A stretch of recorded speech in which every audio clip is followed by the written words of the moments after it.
wrote it because I thought there was a certain amount of, say, um, discrepancy between what I knew from Iran and the years that I spent in Iran and what was circulating in the United States about those very years. And I thought it would be important, or at least good for me, to try to offer a different perspective on those years. So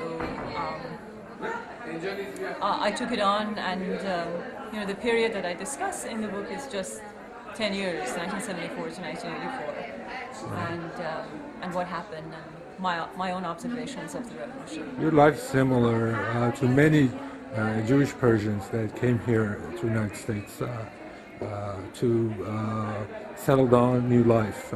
Tell us about settling down here in the U.S.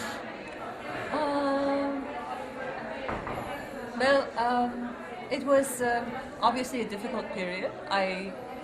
Most importantly, because I didn't want to come. I was not among the people who really left Iran willingly, and it took me a very, very long time to settle in and enjoy being here.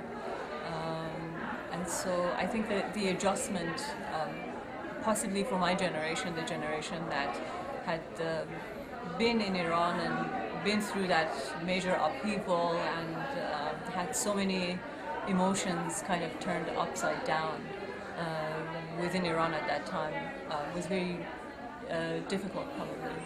And as it is for all immigrant communities, but I think for us particularly. Your book was like among the first ones to come out. Now there's been like an explosion of books. Yes. Iranian woman memoirs, and people have labeled some of them Orientalistic. What do you think? I think there are one can always expect to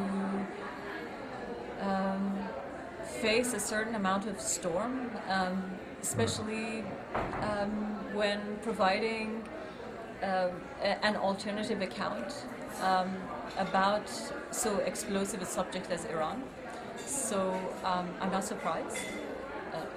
But given that what you refer to is sort of the explosion of memoirs by Iranian women, I think I'm happy that it's sort of this gender minority that otherwise is suppressed in Iran, at least by laws, has had a chance outside of Iran to have a voice and has expressed itself.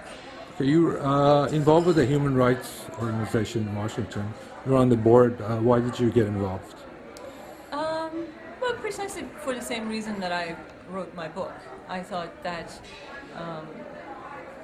the history of Iran was being written in a certain way, and the account of what is happening in Iran and what has been happening since 1979 was being written in a certain way, according sort of to the rules of the winners, and that it was important for the account of the victims, for the other account to also exist, and that's what the human rights organization that I'm involved with, Iran Human Rights Documentation Center, does.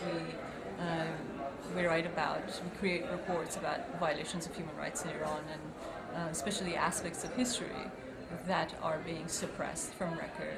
And it's a way to make sure that those narratives also go on. You have a new book coming out. Can you tell us about what's it about? I've written a book which will be out hopefully in the next 8-9 months. It's a piece of creative nonfiction about the case of a murder that took place in Berlin, Germany in 1992. And then the investigation... Doesn't have anything about Iran. It has to do with the assassination of Kurdish Iranians in Berlin. Now, your best and worst memories from Iran? Best and worst memories? Best memories. I don't know. It's so filtered through the prism of nostalgia at the moment.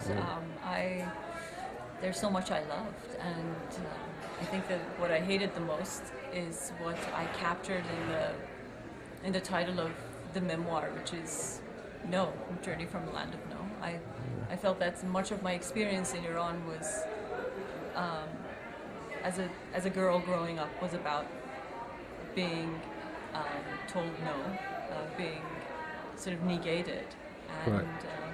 and then the rest of it, at the moment, I have very fond feelings for. So. Well, I mean,